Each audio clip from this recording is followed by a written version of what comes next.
O enigma do mestre. Texto 5. O enigma do mestre. O saber e a interrogação.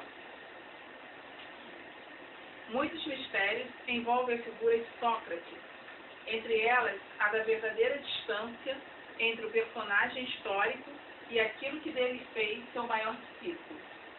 Mas é, sobretudo, a interrogação dirigida à educação que nos interessa reter aqui. E, em particular, esse formidável paradoxo que se estabelece justamente a partir do texto platônico. Como é possível aquele que afirma só estar certo de sua ignorância fazer-se definitivamente reconhecido pela imagem do mestre, que é a própria identidade do ser humano? Com o Sócrates que afirma possuir outros patrimônios, além de sua interrogação sobre a verdade, este personagem só pode se aceitar como o mais sábio entre todos os sábios da Grécia, quando finalmente entendeu que a verdade, que a verdadeira sabedoria estava em reconhecer sua ignorância. Identifica-se todo aquele cujo ideal filosófico não se contaminou inteiramente com os apelos da facilidade. Essa figura de filósofo inspira cada professor que, a seu modo próprio, se faz também encarnação do eros, do conhecimento, pelo combate e pela conciliação diária entre poros e fêmea, entre o recurso e a indigência, entre o abismo da criação e os limites da existência humana.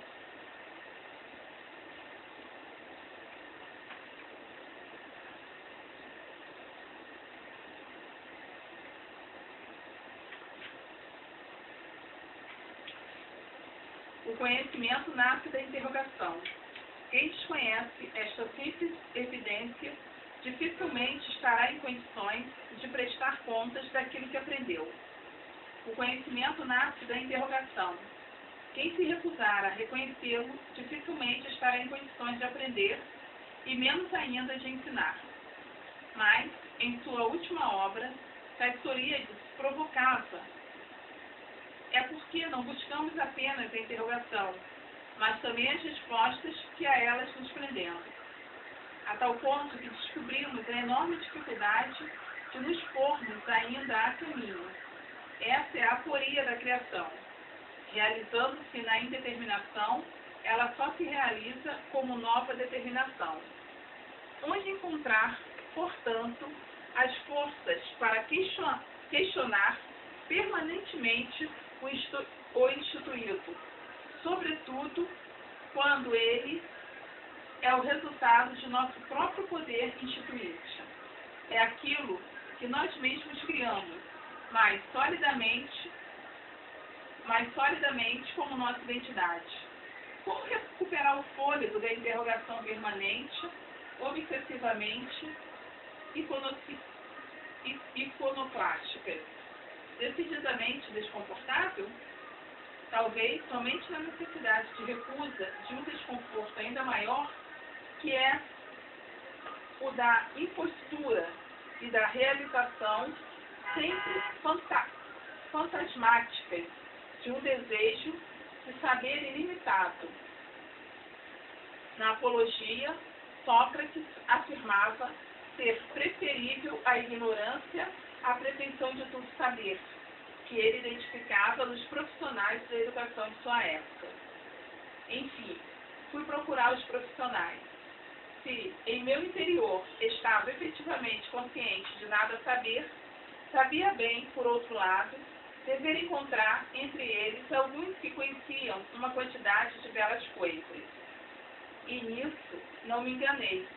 Eles conheciam, ao contrário, coisas que eu desconhecia inteiramente e, deste ponto de vista, eles eram mais sábios do que eu. Foi, no entanto, minha opinião, atenienses, que o erro dos poetas era exatamente aquele desses excelentes profissionais. Cada um deles, porque exercia com perfeição sua arte, julgava também possuir, para todo o resto, uma sabedoria acabada, e isto em relação às coisas que não têm muito maior importância. Esta pretensão impertinente manchava sua outra sabedoria, de tal forma que eu me dizia, lembrando do oráculo, que preferia ser como sou, nem sábio da sabedoria das pessoas de que falo, nem ignorante de sua ignorância, do que ser os dois a uma só vez, o que é o seu caso. A mim mesmo, como ao oráculo, respondia, portanto, que minha vantagem era ser como sou. Porém, o risco da impostura do mestre está associado a uma outra questão, que é a da sua investidura como tal. Será de fato como um sujeito que só sabe, que nada sabe, que o mestre se institui para o aluno? Em que pesem suas mais veementes declarações, não foi apenas como aquele que só sabia, nada saber, que Sócrates foi reconhecido por seus discípulos, mas, sobretudo, como um mestre capaz de conduzi-los à sabedoria. Essa imagem, Sócrates não a postulava, mas isso não quer dizer que ele esteve apoiado em sua alucinação coletiva, que tomou seus seguidores. Ele próprio também contribuiu ativamente para construí-la. É claro que nem sempre se pode ser Sócrates, embora haja aqueles que sempre pretenderão, simulada ou sinceramente, tudo saber. A legitimação do mestre passaria, assim, necessariamente pela farsa, pela pretensão de ser o sujeito a saber, mas o que permite, afinal, a alguém instituir-se como mestre para outro? Como definir as exigências da relação entre mestre e discípulo? O problema da relação pedagógica foi levantado por Rousseau no âmbito do paradoxo da educação da liberdade. Analisando a resposta fornecida pelo autor, Patrício Canivet sustenta que o cidadão de Genebra elaborou um modelo de contrato pedagógico, que se efetiva para o aluno como confiança depositada no mestre e, para este último, como compromisso com uma prestação de contas sistemática. Este modelo é estabelecido por uma espécie de contrato pedagógico que fornece uma base jurídica à autoridade. Só há um só meio de o indivíduo conservar sua liberdade, ao mesmo tempo em que obedece às ordens do seu educador. É preciso que a autoridade do educador seja explicitamente consentida pelo educado. Esta autoridade resulta, pois, de um acordo cujos termos são os seguintes: o adolescente se engaja a obedecer incondicionalmente às ordens do adulto. Este, em troca, se compromete em não ordenar senão aquilo que é melhor para o aluno, o que é natural, mas, sobretudo, se compromete em fornecer explicações. A ordem dada é obedecida, mas em seguida, por ocasião de um momento de tranquilidade, se discutirá sobre a circunstância que justificavam aquele imperativo. A obediência repousa, portanto, fundamentalmente sobre a confiança.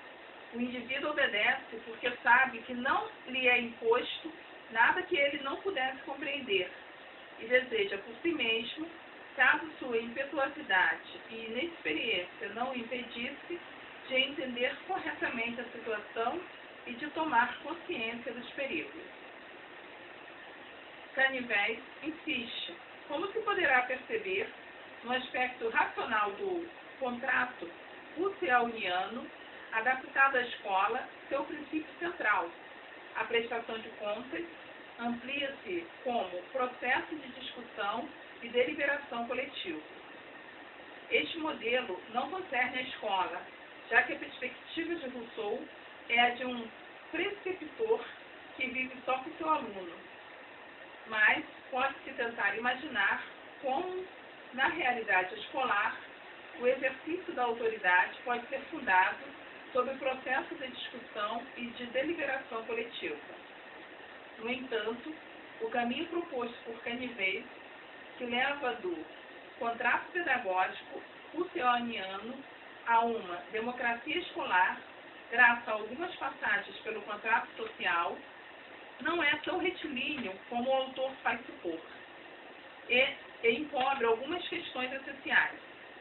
Para começar, o fato de que a relação pedagógica que Rousseau descreve, então, o Emílio e seu preceptor, não tem por base a deliberação comum, mas, pelo contrário, uma irrestrita confiança na deliberação do mestre, no que, por sua vez, se baseia essa confiança. De parte do aluno, o consentimento explícito é, até certo ponto, um salto no escuro. A adesão incondicional só será racionalmente fundada ex post facto, de sua parte, o mestre deve necessariamente fazer-se sujeito suposto saber o que é melhor para o aluno, ainda que eminentemente prático. Seu saber lhes fornece a capacidade de previsão que permitirá guiar seguramente o aluno. Assim, a relação pedagógica se alimenta de uma crença comum na sabedoria do mestre, que será confirmada quando o aluno puder compreender e desejar por si mesmo o que o mestre lhes impunha. Até lá, o mestre será reconhecido como fonte do saber. Um segundo aspecto relevante é aquele que envolve a própria concepção russelliana de razão. Pode-se dizer, à luz não só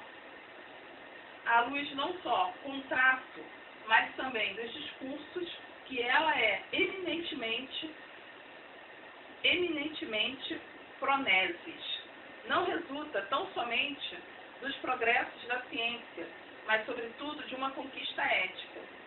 O mestre que comanda de forma incondicionada está, pois, ele próprio, incondicionalmente, submetido ao contrato que o obriga a abdicar de seus interesses pessoais, a buscar na única autoridade de uma lei mais geral, na natureza, nas coisas, nas próprias convenções, o fundamento de suas decisões e imposições.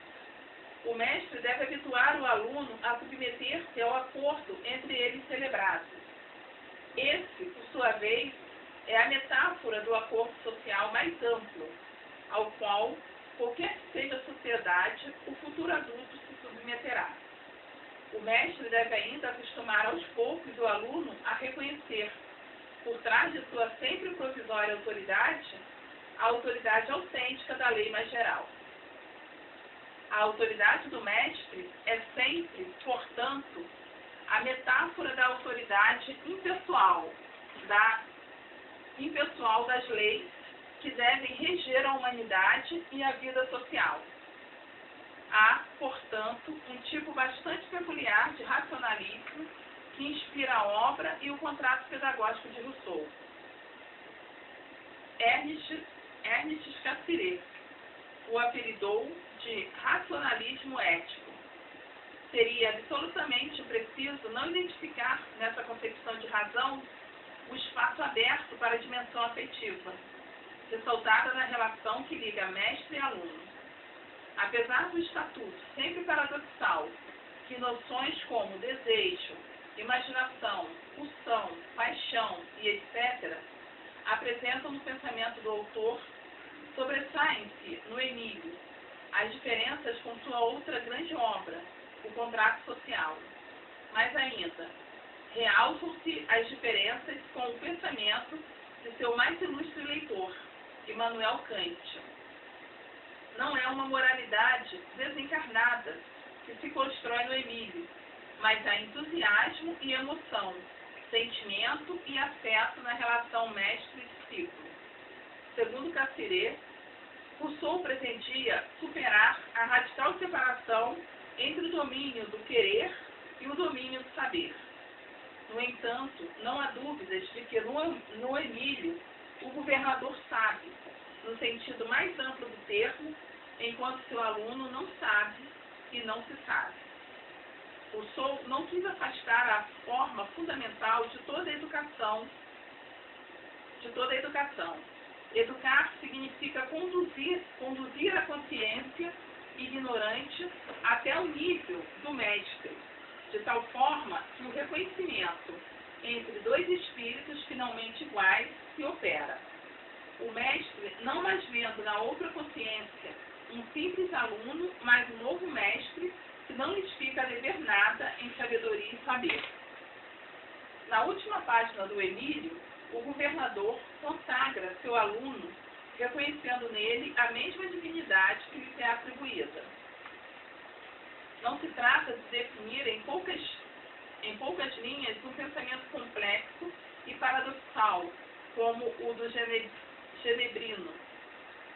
Assinalemos tão somente que, nesse primeiro contrato, os termos do enigma que envolve a figura do mestre estão presentes e de nenhum proveito será ocultá-lo. Por um lado, para se instituir a relação pedagógica, supõe do aluno uma confiança, que é mais do que cálculo racional, que é um investimento eminentemente afetivo que tem por objeto a figura do mestre, capaz de fornecer suporte e concretização para o saber que é buscado. Por outro lado, para que a relação pedagógica não se instale sob o signo da farsa ou da dominação, a convicção íntima adquirida pelo mestre de que o tem a oferecer não é uma coisa, uma soma de respostas, mas suas interrogações, aliada à descoberta de que não está unido ao aluno por uma simples transmissão de conteúdos, não pode permanecer secreta. Sujeito suposto saber, sujeito que só sabe que nada sabe. As tentativas de racionalizar inteiramente a relação pedagógica partem, sem dúvida, do abandono de, pelo menos, uma destas duas exigências, e é bem verdade que elas são mais do que incômodas, aparentemente irreconciliáveis. Um novo contrato pedagógico seria, assim, impossível. O primeiro mestre é a mãe, ou aquele que o representa, na cadeia da socialização. A cada vez, o investimento afetivo pode e deve significar a superação do sentido primário, da realização imediata, fisiológica, narcísica, em direção ao que pode ser compartilhado, em direção ao que é comum, em que se apoia esse deslocamento, numa figura de uma figura de uma figura. Pela imagem do mestre idealizado, aquele que é objeto não só da construção de Platão, respondemos todos nós, que um dia abdicamos do conforto seguro de nosso fechamento para nos criarmos como indivíduos sociais. Ele é a figura de sentido daquilo que nos permitirá ultrapassar a cada momento o que somos, para nos criarmos como seres de desejo, mas também de deliberação.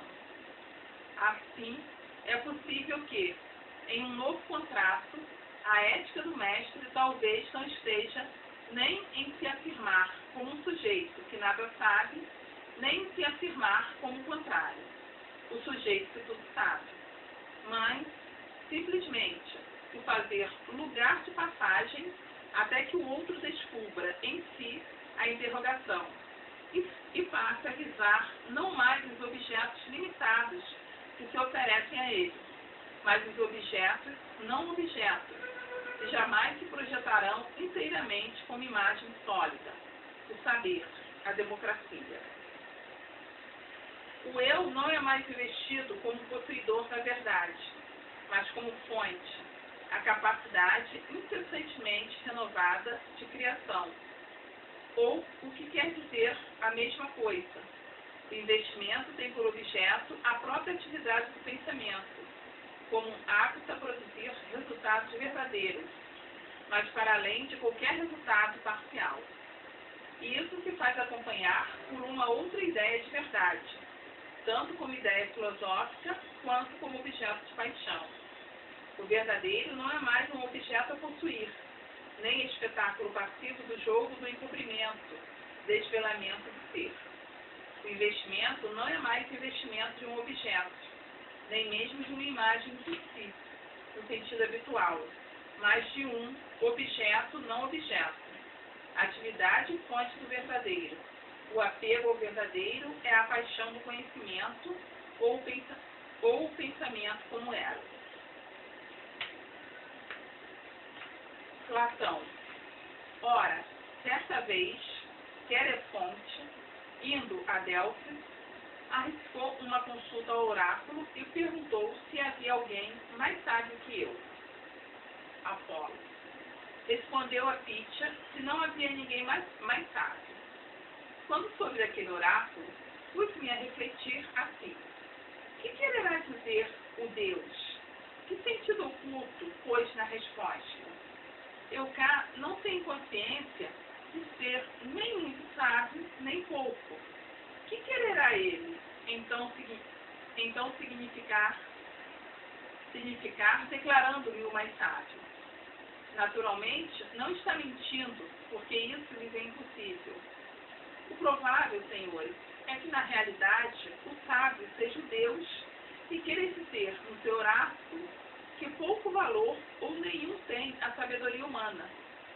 Evidentemente, se terá servido deste nome de Sócrates para me dar como exemplo, como se dissesse, o mais sábio dentre vós, homens, é quem, como Sócrates, compreendeu que sua sabedoria é verdadeiramente desprovida do mínimo valor. Platão, Apologia de Sócrates, 21a a 21b, 23a a 23b, São Paulo, abril, 1972, páginas 14 a 16. No dia em que Afrodite nasceu, os deuses fizeram um banquete. Entre os convidados estava Poros, o experiente filho de Mestre. A invenção.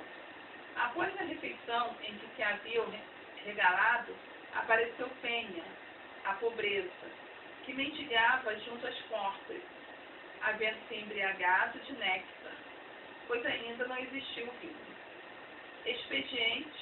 Expediente foi até o jardim de Zeus e ali adormeceu, pensando que, para ela, jamais havia expediente. Penha desejou um filho de Poros e se deitou a seu lado. E eis que do amor ela se fez grávida. E esse é o amor, filho do expediente da pobreza. Sempre carente. Ele não é tão delicado e belo quanto se pensa, mas, ao contrário, é rude e encardido. Miserável que não tem morada e dorme no chão, a descoberto, nas soleiras das casas e nas ruas. E tudo isso porque, da natureza da mãe, herdou a indigência, mas, em contrapartida, da natureza do pai, tirou a atração pelas coisas que são belas e boas, e é corajoso, aventureiro e vigoroso, hábil caçador, está sempre a urgir algum plano, curioso e rico de ideias e expedientes. Passa sua vida a filosofar, engenhoso feiticeiro, inventa filtro mágico, como os sofistas. Não é mortal nem imortal. Em um mesmo dia, os seus expedientes têm sucesso, ele está na flor da idade e em vida, mas ao contrário, entra em agonia. Depois, repentinamente, volta à vida, graças à herança paterna, ainda que, por outro lado, escorram-se entre os seus dedos os frutos de seus expedientes.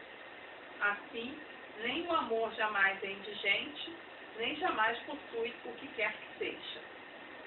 Entre o saber e a ignorância, o amor é intermediário.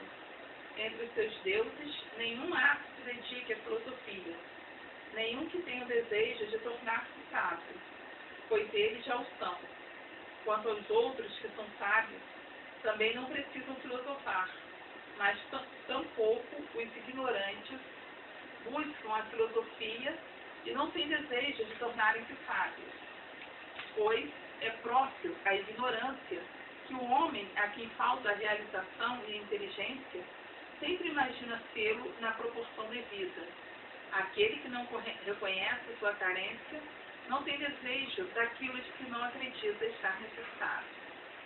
Mas quem são, pois, de Otima, gritei eu, os que se dedicam à filosofia, já que não são nem os sábios, nem os ignorantes? É muito claro, disse ela, mesmo para uma criança. São os que são intermediários entre esses dois extremos, entre os quais, sem dúvida, encontra-se o amor. A sabedoria é certamente uma das mais belas coisas, e é para o belo que o amor se volta. Assim, o amor é filósofo e, como tal, se faz intermediário entre o sábio e o ignorante, e isso em virtude de sua origem. Platão, O Banquete, páginas 203 a 204, São Paulo, abril 1972, páginas 14 a 16. Patrícia Canivete. Rousseau achava que a relação de autoridade tem efeitos negativos sobre as crianças. Por relação de autoridade, deve-se entender as ordens explícitas do educador, as que ele dá mostrando o próprio poder. Porque um poder desse tipo tem efeitos perversos? Porque a criança é incapaz de perceber os motivos objetivos do que lhes ordena. Porque isso ela interpreta sempre a ordem dada como expressão da vontade pessoal do adulto, isto é, do seu arbítrio. E todos os motivos ou justificativas que se deem à criança lhes parecerão a roupagem desse arbítrio, como uma retórica destinada a levá-la a aceitar. Desejo particular a exigências que ela percebe como a tradução de um desejo próprio do adulto.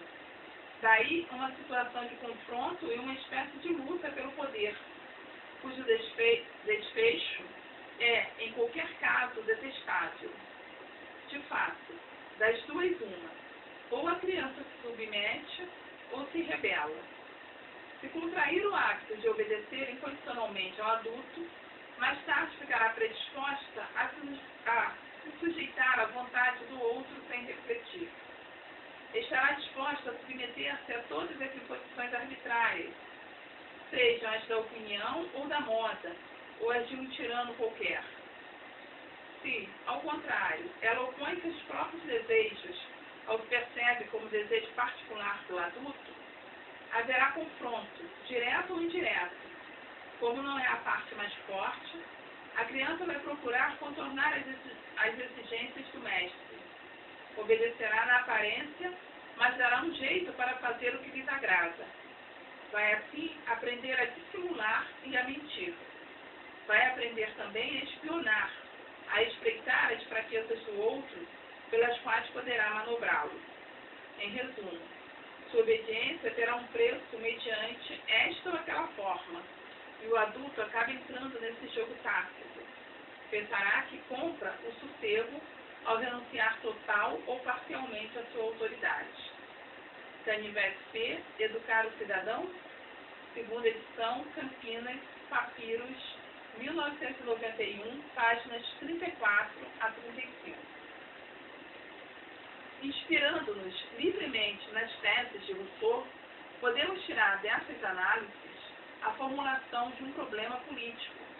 A relação do indivíduo com a autoridade política depende em parte de sua relação primitiva com a autoridade do adulto. Se o exercício nato e precoce dessa autoridade permitiu o desenvolvimento de uma espécie de conflito de vontades particulares e de luta pela dominação, o indivíduo interpretará qualquer forma de autoridade como ameaça à sua liberdade. Vai confundir a autoridade de qualquer Estado, seja ela qual for, com o poder pessoal do governante ou com o árbitro deste ou daquele partido. Assim, vai tentar salvar a própria liberdade, eventualmente, por meio da revolta declarada. Mas, na maioria das vezes, vai usar a esperteza, o jogo de todas as pequenas críticas ilegais, pequenas mentiras, pequenos favores, pequenos trapaços ou até uma ligeira delinquência, através do que vai opor um limite à autoridade do Estado a fim de manter seu sentimento de independência. Canivete P. Educar o Cidadão, segunda edição, Campinas, Papiros, 1991, página 35. Jean-Jacques Rousseau. Sentaram-se todos os instrumentos, menos um, exatamente o único que pode dar certo. A liberdade bem regrada não se deve tentar educar uma criança quando não se sabe conduzi-la para onde se quer unicamente através das leis do possível e do impossível. Rousseau, J. Emílio, São Paulo, Martins Fontes, 1995, página 89. Meu amigo, meu protetor, meu mestre, retoma a autoridade de que queres abdicar no momento em que é mais importante para mim que permaneças. Até agora só a tinha por causa da minha fraqueza, mas agora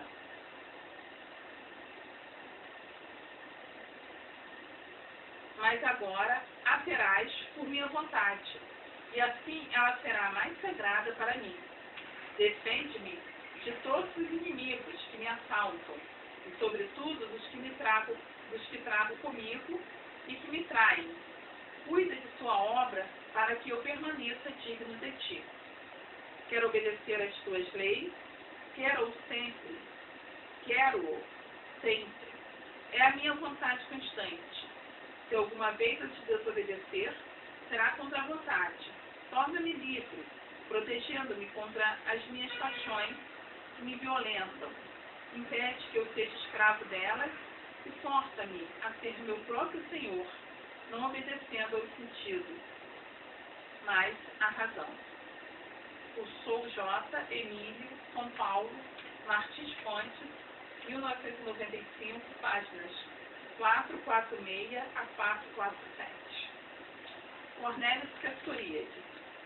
O que então é investido pela paixão de conhecer? A primeira resposta que se apresenta é, evidentemente, a verdade. E não é necessário entrar na discussão filosófica da questão. O que é a verdade? Para afirmar, em primeira aproximação, que a verdade tem a ver com os resultados de conhecer. Mas é aqui que os paradoxos reaparecem. A paixão da verdade pode conduzir, e mais frequentemente conduz, a uma fixação nesses resultados com os quais o sujeito acaba por se identificar, ao ponto que qualquer questionamento pode ser ressentido com o questionamento de sua própria identidade, seu próprio ser.